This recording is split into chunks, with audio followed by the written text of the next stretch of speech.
everyone, welcome to my Victoria's Secret Angel Panty Anarchy cosplay tutorial. If you haven't seen them already, I'll go ahead and link the wig styling along with the makeup portion of this cosplay down in the description box below for you to check out. So let's get started. I'm first going to show you how I made the body chain. I used a thin gold chain along with gold jump rings and a gold clasp.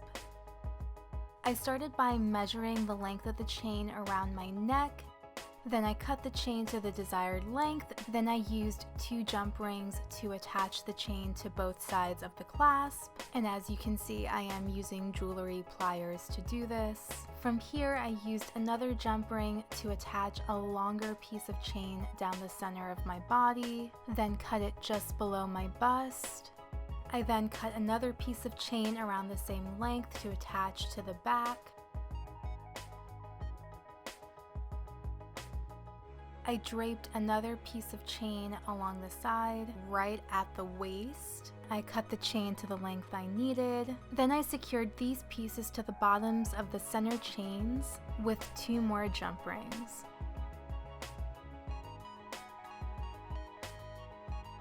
Then I measured and cut 2 more pieces of chain around the belly button area. Then I secured them to the existing jump rings on either side. Then I draped another long piece of chain, this time hitting just below my butt.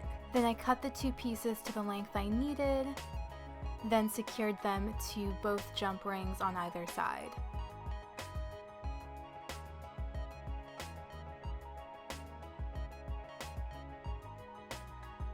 Moving on to the other jewelry components, aka the bracelets and the rings.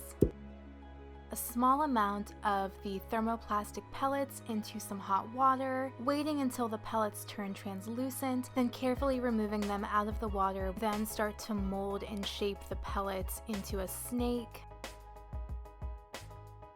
I then used my finger to firmly press down to make the piece as flat and square as possible, pinch the sides to refine the shape. And then once I was happy with that, I started to mold the pieces around my body, of course dipping the thermoplastic back into the water as needed to make it more malleable. I then held each piece as it dried to secure the fit and help with the shape. And then once it dries completely, you'll have something like this. I repeated this process for my neck, twice for both of my upper arms, my wrists, and my middle fingers. I then sponged on about 3 coats of a gold acrylic paint. Then once those pieces dried completely, I took them outside and sprayed on several coats of a Mod Podge clear acrylic sealant. This one in particular has a glossy finish. Then moving on to the shoes, I started with a pair of nude heels. Then I quickly cleaned them off to remove any dirt. And then I brushed on several coats of the same gold acrylic paint I used for the jewelry. Once the paint was completely dry on the shoes, I took them outside and applied several coats of sealant. Doing this not only helps to keep the paint on, but it's going to prevent the paint from cracking, peeling. Moving on to the lingerie, I used pink thermoplastic and a heart-shaped cookie cutter to create the 3 heart pieces. I put the thermoplastic pellets into some hot water until the pellets became translucent and carefully removed them. Only this time I used my hands to flatten and stretch out the piece. Then I firmly pressed the cookie cutter into the plastic, then used an X-Acto knife to cut it out.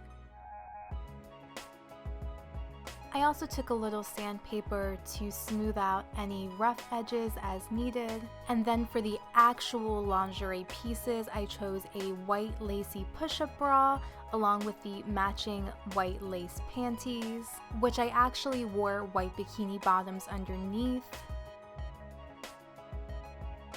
And then to secure the plastic hearts to the bra and panties, I used generous amounts of hot glue.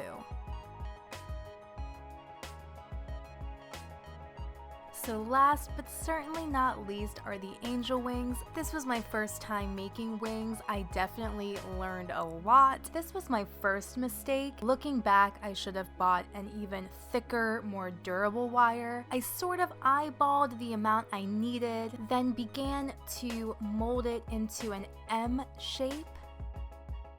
I used 2 white bra straps, adjusting them as long as possible, and then worked each of them down the wires on both sides. Now looking back, due to the size of the wings, I really should have created a harness.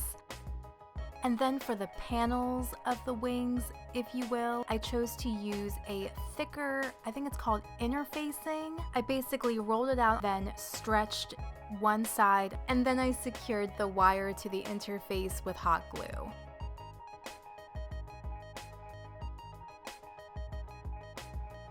Once the hot glue was dry, I then used a pencil to trace out the shape of the wing, and then I cut out the shape with scissors.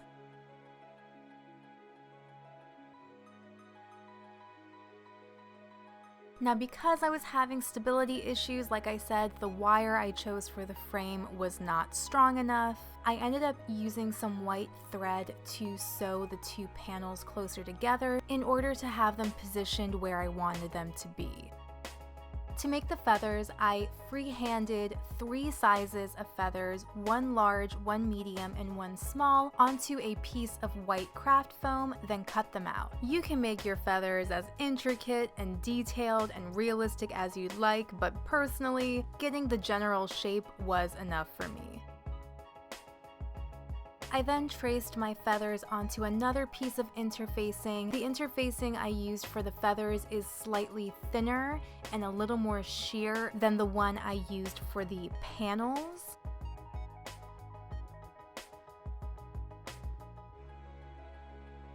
I then cut them all out.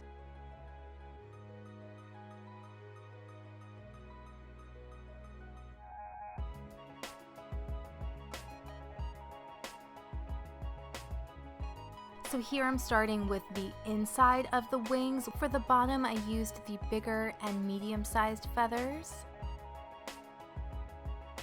But once they've been placed, I secure them with generous amounts of hot glue, carefully pressing the fabric down to secure them together.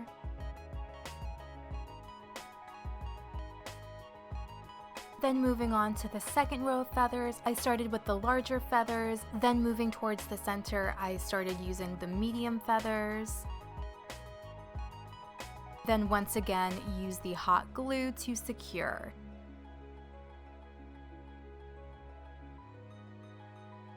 Then moving on to the top, I started with a big feather on the side, then about 3 medium-sized ones after that. And then I layered on the small feathers to complete the top portion.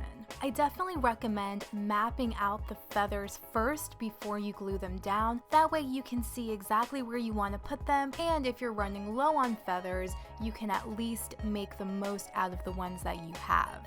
A reference photo is absolutely needed when you are making wings, so be sure to have one close by. Then moving on to the opposite side, or the back of the wings, repeat the same process, starting out with the larger feathers on the bottom. Now typically you would want these feathers to kind of line up with the feathers that we placed on the inside of the wing. However, because I was running out of feathers, I did what I could. I then continued to use the large and medium-sized feathers to complete the second row. And then similar to the opposite side of the wing, line the top with the smaller feathers. Secure all of the feathers in place with our handy dandy hot glue gun. Because I was still having stability issues, I bent a white wire hanger as straight as possible, then secured it to the back side of the wings with hot glue. I did try to conceal it as much as possible with the feathers. I know it doesn't look the best, but I wasn't too concerned with the back side of the cosplay. I then cut off any remaining wire, then used more hot glue just so the ends won't be sharp. And that's it. Thank you so much for watching. Please give this video a thumbs up if you enjoyed it and found it helpful, and subscribe to my channel, Tara for Your Wellness, for more cosplay tutorials and other fun things. Until next time, please take care and stay well.